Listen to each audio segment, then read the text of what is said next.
Some locals I met were anxious for me to meet Joy Ford.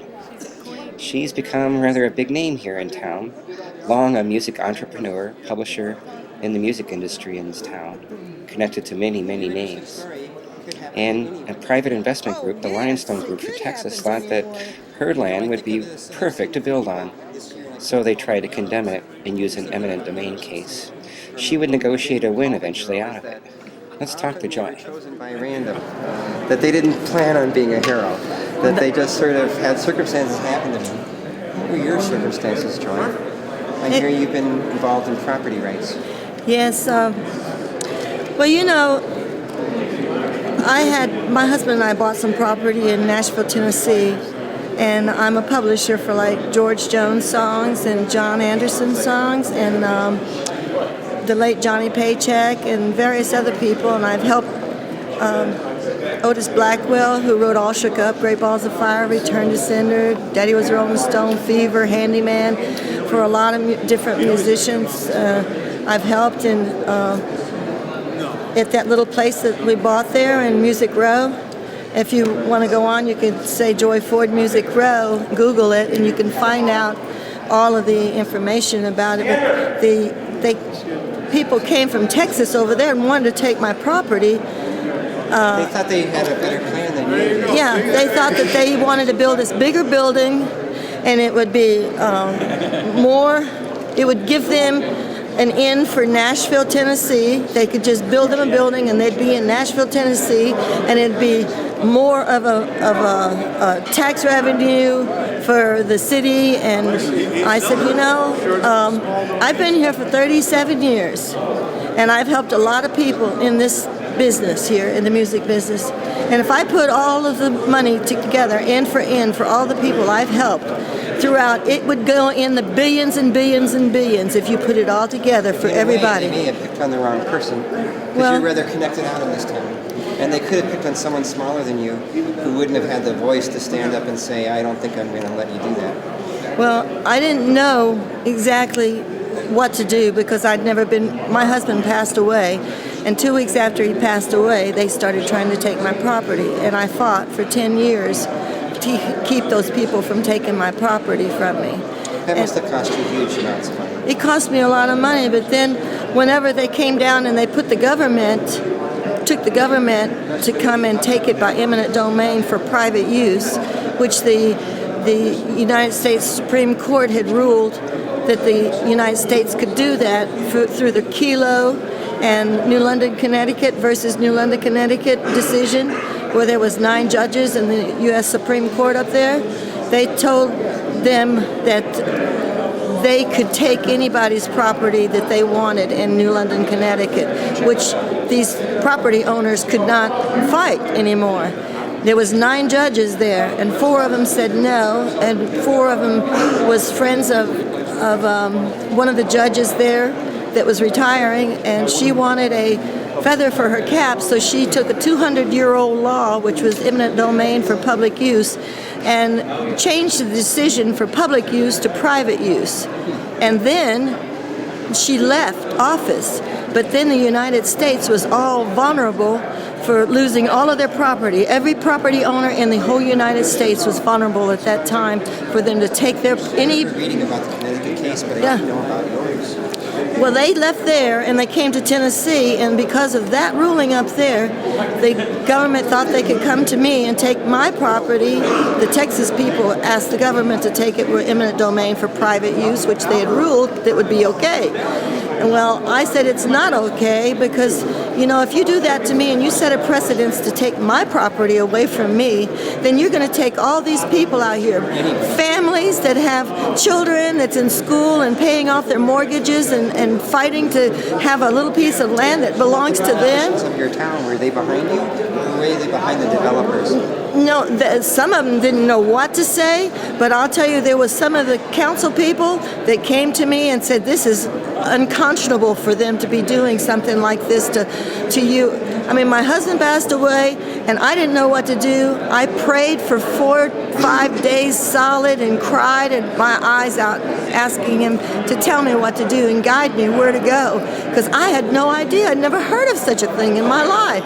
I mean, I owed no taxes, and I owned my own property, and I was trying to keep our business that my husband and I put together for years and years and years, and helped all these people. Well, they came after me like, you know, there's nothing you can do because the Supreme Court said we can do this. And I said, well, you know, God is a lot more powerful than all of you people that make those decisions. I don't care who it is. Let's just see if God says it's all right. You know? A tiny bit of my mom, because my mom took a case to the state Supreme Court in Minnesota, and she won, and she was told she would never win that case either. But it's sometimes little people stand up and say, I'm not here. Well, I thought about all these people out there. You know, if they could take me down, okay, they would take anybody down. I'm alone, but I have family. You know, my children are all grown up, and I've got my grandchildren. But what about these people that are out there, just got their home, their dreams, just started, and tear it? Stand now. Well, I beat them. I beat them because the Institute for Justice came in from Washington and said, they called me up and they said, we've seen something on the internet about what's going on with you. And they came down, they introduced themselves to me, and they came in and they said, you know, you have every right to have your own property, and it is your constitutional right to own your own property and not sell to anyone if you don't want to sell it to them. And you have that right. And if you don't want to sell, we will go and help you. And I said, I don't want to sell. And they said, then we will get ready to do the battle here. And they did. God sent these people to me. How does this tie into your Tea Party or libertarian beliefs? This is a core value. Oh, it is a value for me. This has just made me much stronger to help people out there stand up for what they believe in and what their rights are, what their God-given rights are. You know, I have people now that was for me, politicians that was for me, politicians against me, and then there's like people now that's running for governor that I'm trying to help put in because they're good people and they're not corrupt people. They're wanting to make the right decisions for the people out here, and not just go and give them all kinds of things that they have to pay for their taxes. You know, when the taxes, they start spending all this money and on stupid things that we don't even need. We need educations. We need things for our family. You know, we need things that are good for the family and not for their entertainment pleasures. You know, we need things for our money. Like like we have like a convention center. It's being one of the biggest convention centers that they're going to build in the whole United States right now. They have 13 people who have said that they would use the convention center. It is so huge. What's going to happen? And we're going to end up having to pay for this. Only 20% of that is going to go toward the people's, certain people, not all of the people, but certain people's businesses. 20%. The rest of it's going to go back into them. In Minnesota, we have a big debate right now about whether we should buy a new stadium for our billionaire owner of the Vikings. And he says basically if we don't soon, he'll leave. Oh, see, we've got to build it. Why can't private sectors build these buildings if they want to? Why do we have to do It it? does seem like he's asking even people who are sympathetic to him at the wrong time. Yeah, amen. Our economy is not such that we can do it. Look at our children. Look at our children. What are they going to have to do? Our dollar is going down, down, down right now. Our children are going to have to live doing not good things like we did. I mean, you know, we had an abundance of things that we could buy and deal with, you know, go take vacations and have our mortgages paid in advance. The economy is about to turn around? No, I do not. Excuse me. They do not. Not with what's going on. This is the wrong way to do it. I don't Can't do it this way. Minneapolis. We do have supposedly home sales up in Minneapolis, but foreclosures are up too. So I think we're just changing the hands of the people who own them. We are. Exactly. That's what we're doing, and it's the wrongest thing that our country could do. Our country was built here. Our government was built to fight our wars and protect our borders, right? Well, It's not fighting our wars and protecting our borders. It's just driving us into the ground out here. We're trying to give them all the money we got, and some of us is living in the streets, you know? Oh yes, I'm sure there is a lot of good things happening in there. I mean, because the people are starting to stand up. They're tired of all this. They've been pressured and squeezed so much. I have a question I've been asking all day here, Joy, and it's this. I wonder how this could grow so fast out of almost the ground like a mushroom. Do you think the Republican Party ignored some people? Because I think most of the teabaggers are pretty close to the Republican Party. Did the Republican Party let this happen because they were ignoring people? No, I think what happened here is this is Republican, Democrat, conservative, medium, everything. It's every walk of life here. And all these people, it's not just one that has been done wrong or one that has not been paid attention to, rather. It's all of these people. It's taken all these people down.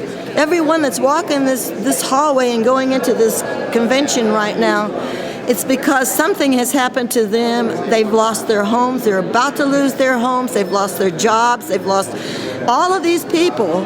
And it's not, these people are not out here just to come and have a convention and have a party.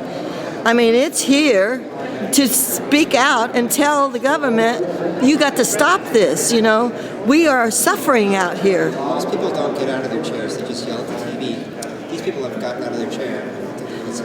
Because they're hurting enough. They're hurting now. When you hurt them that much, now they're starting to hurt the children. And when you start to hurt the children and their grandchildren, you've stepped on the wrong toes then. You can step on my toes, but when you start stepping on my little grandbaby's toes... I think I know better than to step on your toes.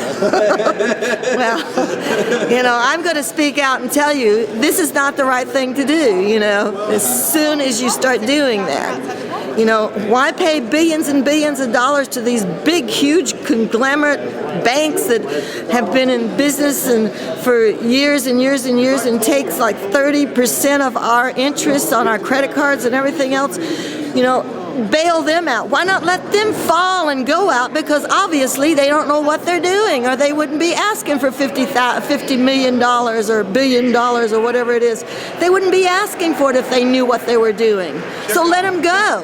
They would let me go. They'd let you go. They'd let everybody else out there go. So why not let them go? Let's start all over, fresh. Let somebody else come in and build another bank.